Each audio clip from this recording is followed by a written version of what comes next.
ರಾಜ್ಯದಲ್ಲಿ ಮಳೆ ನಿಂತರೂ ಮಳೆ ಹನಿ ನಿಂತಿಲ್ಲ ಎಂಬಂತಾಗಿದೆ. ಮೈಸೂರು ಜಿಲ್ಲೆಯಲ್ಲಿ ಕಟಾವಿಗೆ ಬಂದಿದ್ದ 100ಕ್ಕೂ ಹೆಚ್ಚು ಎಕರೆಯ ಭತ್ತದ ಬೆಳೆ ಮಳೆಯಿಂದ ಹಾನಿಯಾಗಿದೆ. ನಂಜನಗೂಡು ತಾಲೂಕಿನ ಸುತ್ತೂರು, ಹೊಸಕೋಟೆ, ಬಿಳುಗಲಿ, ಜಿ ಮಾರಳ್ಳಿ, ಹರಿಹರಪುರ, ತಾಯೂರು ಸೇರಿದಂತೆ ಹಲವೆಡೆ ಬೆಳೆ ನಷ್ಟವಾಗಿದೆ. ಕೊಪ್ಪಳ ಜಿಲ್ಲೆಯಲ್ಲೂ ಫೆಂಗಲ್ ಸೈಕ್ಲೋನ್ ಅವಾಂತರ ಸೃಷ್ಟಿಸಿದೆ. ಗಂಗಾವತಿ, ಕಾರಟಗಿ ತಾಲೂಕಿನ ಹಲವೆಡೆ ಭತ್ತ ನೆಲ ಕಚ್ಚಿದೆ. ಕೈಗೆ ಬಂದ ತುತ್ತು ಬಾಯಿಗೆ ಬಾರದ ಸ್ಥಿತಿ ಇದ್ದು ರೈತರು ಕಂಗೆಟ್ಟಿದ್ದಾರೆ. ಮೈಸೂರಲ್ಲಿ ಜಿಟಿ ಮಳೆಗೆ ಗರಡಿ ಮನೆಯ ಗೋಡೆ ಕುಸಿದು ಬಿದ್ದಿದೆ. ಇರ್ವಿನ್ ರಸ್ತೆಯ ಉಸ್ತಾದ್ ಶ್ರೀನಿವಾಸ್ ಅವರ ಗರಡಿ ಮನೆ ಇದಾಗಿದೆ. ರಾಜ್ಯದ ಜನರ ಸಹಾಯದಿಂದ 188 ವರ್ಷಗಳ ಹಿಂದೆ ನಿರ್ಮಾಣವಾಗಿದ್ದ ಗರಡಿ ಮಳೆಯಿಂದ ಶಿಥಿಲಗೊಂಡಿದ್ದು ಪ್ರತಿದಿನ ಪೈಲ್ವಾನರು ಕಸರತ್ತು ನಡೆಸ್ತಾ ಇದ್ರು. ಮೈಸೂರು ಮಹಾನಗರ ಪಾಲಿಕೆ ಕಟ್ಟಡ ಮಳೆಗೆ ಸೋರ್ತಾ ಇದೆ. 100 ವರ್ಷಗಳ ಇತಿಹಾಸ ಹೊಂದಿರುವ ಪಾರಂಪರಿಕ ಕಟ್ಟಡ ಶಿಥಿಲಾವಸ್ಥೆ ತಲುಪಿದೆ. ಕಟ್ಟಡದ ಮೇಲ್ಛಾವಣಿಗೆ ಸಂಪೂರ್ಣ ಟಾರ್ಪಲ್ನಿಂದ ಹೊದಿಕೆ ಹಾಕಿದ್ದಾರೆ. ಮೈಸೂರು ಮಹಾನಗರ ಪಾಲಿಕೆ ಕಚೇರಿಯಲ್ಲಿ ಆಯುಕ್ತರು ಸೇರಿ 100 ಸಿಬ್ಬಂದಿ ಕೆಲಸ ಮಾಡುತ್ತಿದ್ದಾರೆ. ಪ್ರತಿನಿತ್ಯ ಸಾವಿರಾರು ಜನ ಬಂದು ಹೋಗ್ತಾರೆ. ಆದರೆ ಇದೇ ಐತಿಹಾಸಿಕ ಕಟ್ಟಡ ಸರಿಯಾದ ನಿರ್ವಹಣೆ ಇಲ್ಲದೆ ಹಾಳಾಗಿದೆ.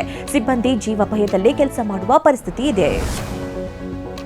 ಫೆಂಗಲ್ ಸೈಕ್ಲೋನ್ನಿಂದಾಗಿ ಚಿಕ್ಕಬಳ್ಳಾಪುರದಲ್ಲಿ ತೀವ್ರ ಚಳಿ ಕಾಡ್ತಾ ಇದೆ. ಮೈಕೊರೆಯುವ ಚಳಿಗೆ ಜನ ಗಡಗಡ ನಡುತ್ತಾ ಇದ್ದಾರೆ. ಶಾಲಾ ಕಾಲೇಜಿಗೆ ಹೋಗುವ ವಿದ್ಯಾರ್ಥಿಗಳು, ಕೆಲಸಕ್ಕೆ ಹೋಗುವವರು ಸ್ವೆಟರ್, ಟೋಪಿಗಳ ಮೊರೆ ಹೋಗಿದ್ದಾರೆ. ಸೈಕ್ಲೋನ್ ಎಫೆಕ್ಟ್ ನಂದಿನಿ ಹಾಲಿಗೂ ತಟ್ಟಿದೆ. 2-3 ದಿನದಿಂದ 10 ಲಕ್ಷ ಲೀಟರ್ ಹಾಲು ಉತ್ಪಾದನೆ ಕಡಿಮೆ ಆಗಿದೆ ಅಂತ ಟಿವಿ9ಗೆ ಚಿಮುಲ್ ವ್ಯವಸ್ಥಾಪಕ ನಿರ್ದೇಶಕ ಶ್ರೀನಿವಾಸ್ ಗೌಡ ಮಾಹಿತಿ ಕೊಟ್ಟಿದ್ದಾರೆ. ರಾಜ್ಯದ 16 ಒಕ್ಕೂಟಗಳಿಂದ ಹಾಲಿನ ಉತ್ಪಾದನೆ ಕಡಿಮೆಯಾಗಿದೆ ಎನ್ನಲಾಗಿದೆ. ಮಳೆ ಚಳಿಯಿಂದ ಹಸುಗಳು ಸರಿಯಾಗಿ ಹುಲ್ಲು ತಿಂತಾ ಇಲ್ವಂತೆ. 3-4 ದಿನದಿಂದ ಬೆಂಗಳೂರನ್ನ ಕಾಡಿದ ವರುಣ ಕೊಂಚ ಬಿಡುವು ನೀಡಿದ್ದಾನೆ. ಸೂರ್ಯ ದರ್ಶನ ನೀಡಿಲ್ಲ. ಜೊತೆಗೆ ನಿನ್ನೆ ಕೂಡ ಆರ್ಭಟಿಸ್ತಾ ಇದ್ದ ಮಳೆ ಇವತ್ತು ಕೂಡ ಬಿಡುವು ಕೊಡ್ತಾ ಇಲ್ಲ. ಫೆಂಗಲ್ ಚಂಡಮಾರುತ ಪರಿಣಾಮ ಕರ್ನಾಟಕದ ಹಲವು ಜಿಲ್ಲೆಗಳಲ್ಲಿ ಕಳೆದ 2 ದಿನಗಳಿಂದ ಶಾಲಾ ಕಾಲೇಜಿಗೆ ರಜೆ ಘೋಷಿಸಲಾಗಿತ್ತು. ಸೈಕ್ಲೋನ್ ಅಬ್ಬರ ತಗ್ಗಿರುವ ಹಿನ್ನೆಲೆ ಇಂದಿನಿಂದ ಎಂದಿನಂತೆ ಶಾಲಾ ಕಾಲೇಜುಗಳು ಆರಂಭವಾಗಿದೆ. ಫೆಂಗಲ್ ಚಂಡಮಾರುತದಿಂದ ತಮಿಳುನಾಡಿನ ಹಲವು ಜಿಲ್ಲೆಗಳಲ್ಲಿ ಸಾವು ನೋವು ಉಂಟಾಗಿದೆ.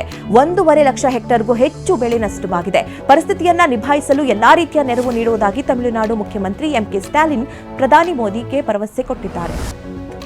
ತೆಲಂಗಾಣ ಮತ್ತು ಆಂಧ್ರಪ್ರದೇಶದಲ್ಲಿ ಸೈಕ್ಲೋನ್ ನಡುವೆ ಭೂಮಿ ಕಂಪಿಸಿದೆ. ಹೈದರಾಬಾದ್, ವರಂಗಲ್, ಭದ್ರಾದ್ರಿ, ಕೊತ್ತಗೂಡಂ, ರಂಗಾರೆಡ್ಡಿ, ಮಂಚಿರ್ಯಾಲ, ಖಕ್ಕಂ, ನಂಕೋಡ್ಲು, ಹನುಮಗುಂಡ ಸೇರಿದಂತೆ ಹಲವೆಡೆ ಭೂಮಿ ಕಂಪಿಸಿದೆ. ರಿಕ್ಟರ್ ಮಾಪಕದಲ್ಲಿ ಕಂಪನದ 5.3ರಷ್ಟು ತೀವ್ರತೆ ದಾಖಲಾಗಿದೆ. ಬೆಳಗ್ಗೆ 7:30 ಸುಮಾರಿಗೆ ಭೂಕಂಪನವಾಗಿದೆ. ಆಂಧ್ರದ ವಿಜಯವಾಡ, ಜಗ್ಗಯ್ಯಪೇಟ, ನಂದಿಗಾಮ, ತಿರುವೂರ, ಗುಡಿವಾಡ, ಮಂಗಳಗಿರಿ, ಎನ್ಟಿಆರ್ ಜಿಲ್ಲೆ, ಕೃಷ್ಣಾ ಜಿಲ್ಲೆ, ಗುಂಟೂರು ಸೇರಿದಂತೆ ಸುತ್ತಮುತ್ತ ಪ್ರದೇಶಗಳಲ್ಲಿ 2 ಸೆಕೆಂಡ್ಗಳ ಕಾಲ ಭೂಮಿ ಕಂಪಿಸಿದ ಅನುಭವವಾಗಿದೆ. ಬಿಜೆಪಿಯಲ್ಲಿನ ಬಣಬಂಡಾಯ ತೀವ್ರ ಸ್ವರೂಪಕ್ಕೆ ತಲುಪಿದೆ. ನಿನ್ನೆ ಬೆಂಗಳೂರಿನ ಬಿಜೆಪಿ ಕಚೇರಿಯಲ್ಲಿ ಸಭೆ ನಡೆದಿದ್ದು ಬಿಜೆಪಿ ರಾಷ್ಟ್ರೀಯ ಪ್ರಧಾನ ಕಾರ್ಯದರ್ಶಿ ತರೂರ್ ಅವರಿಗೆ ವರದಿ ಒಪ್ಪಿಸಲಾಗಿದೆ. ಯತ್ನಾಳ್ ವಿರುದ್ಧ ಕ್ರಮಕ್ಕೆ 29 ಮುಖಂಡರು ಸಹಿ ಹಾಕಿದ್ದಾರೆ. ಬೆಂಗಳೂರಿನ ಸಭೆಯಲ್ಲಿ ಯತ್ನಾಳ್ ವಿರುದ್ಧ ಕ್ರಮಕ್ಕೆ ಒತ್ತಾಯಿಸಿದ್ರೆ ನಿನ್ನೆ ದೆಹಲಿಯಲ್ಲಿ ಯತ್ನಾಳ್ ಟೀಂ ಪ್ರತ್ಯೇಕ ಸಭೆ ನಡೆಸಿ ದಾಳ ಉರುಳಿಸಿದೆ. ಇವತ್ತು ಶಿಸ್ತು ಸಮಿತಿ ಮುಂದೆ ಯತ್ನಾಳ್ ಹಾಜರಾಗಲಿದ್ದು ಏನು ಉತ್ತರ ಕೊಡ್ತಾರೆ ಅನ್ನೋದು ಕುತೂಹಲಕ್ಕೆ ಕಾರಣವಾಗಿದೆ. ದೆಹಲಿಯಲ್ಲಿ ಕೇಂದ್ರ ಸಚಿವ ಪ್ರಹ್ಲಾದ್ ಜೋಶಿ ನೇತೃತ್ವದಲ್ಲಿ ರಾಜ್ಯ ಬಿಜೆಪಿ ಸಂಸದರ ಸಭೆ ನಡೆಯಿತು. ಸಭೆಯಲ್ಲಿ ರಾಜ್ಯ ಬಿಜೆಪಿಯಲ್ಲಿನ ಬಣಬಡಿದಾಟ ಬಗ್ಗೆ ಚರ್ಚೆ ನಡೆಯಿತು. ರಾಜ್ಯ ಉಸ್ತುವಾರಿ ರಾಧಾ ಮೋಹನ್ ದಾಸ್ ಅಗರ್ವಾಲ್ ವಿರುದ್ಧ ರಾಜ್ಯದ ಸಂಸದರು ಮುಗಿಬಿದ್ರು. ವಿರೋಧ ಪಕ್ಷದ ನಾಯಕ ಆರ್ ಅಶೋಕ್ ದಿಢೀರ್ ದೆಹಲಿಗೆ ತೆರಳಿದ್ದಾರೆ. ಇಂದು ಬಿಜೆಪಿ ರಾಷ್ಟ್ರೀಯ ಅಧ್ಯಕ್ಷ ಜೆಪಿ ನಡ್ಡಾ ಅವರನ್ನ ಭೇಟಿಯಾಗುವ ಸಾಧ್ಯತೆ ಇದೆ. ರಾಜ್ಯದಲ್ಲಿನ ಬಣಬಡಿದಾಟದ ನಡುವೆ ಅಶೋಕ್ ದೆಹಲಿಗೆ ತೆರಳಿರುವುದು ಕುತೂಹಲಕ್ಕೆ ಕಾರಣವಾಗಿದೆ. ವಕ್ಫ್ ವಿರುದ್ಧ ಯತ್ನಾಳ್ ಟೀಂ ಹೋರಾಟಕ್ಕೆ ವಿಜೇಂದ್ರ ಟಕ್ಕರ್ ಕೊಡಲು ಮುಂದಾಗಿದ್ದಾರೆ. ಇವತ್ತು ಬೀದರ್ನಿಂದ ನಮ್ಮ ಭೂಮಿ ನಮ್ಮ ಹಕ್ಕು ಹೋರಾಟಕ್ಕೆ ಚಾಲನೆ ನೀಡಲಿದ್ದಾರೆ. ಚಾಮರಾಜನಗರದಿಂದ ಆರ್ ಅಶೋಕ್, ರಾಮನಗರದಿಂದ ಛಲವಾದಿ ನಾರಾಯಣಸ್ವಾಮಿ ಚಾಲನೆ ನೀಡಲಿದ್ದಾರೆ.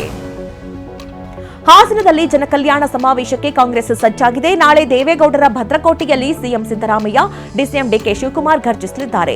ಜನಕಲ್ಯಾಣ ಸಮಾವೇಶದ ಮೂಲಕ ಕಾಂಗ್ರೆಸ್ ಶಕ್ತಿ ಪ್ರದರ್ಶನ ನಡೆಯಲಿದೆ. ರಾಷ್ಟ್ರ ರಾಜಧಾನಿ ದೆಹಲಿಯಲ್ಲಿ ತ್ರಿಬಲ್ ಮರ್ಡರ್ ನಡೆದಿದೆ. ದಕ್ಷಿಣ ದೆಹಲಿಯ ನೆಬ್ಸರಾಯ್ನಲ್ಲಿ ಒಂದೇ ಕುಟುಂಬದ 3ರನ್ನ ದುಷ್ಕರ್ಮಿಗಳು ಬರ್ಬರವಾಗಿ ಹತ್ಯೆಗೈದಿದ್ದಾರೆ. ಬೆಳ್ಳಂಬೆಳಗ್ಗೆಯೇ ತಂದೆ ತಾಯಿ ಮಗಳನ್ನ ಇರಿದು ಕೊಲ್ಲಲಾಗಿದೆ.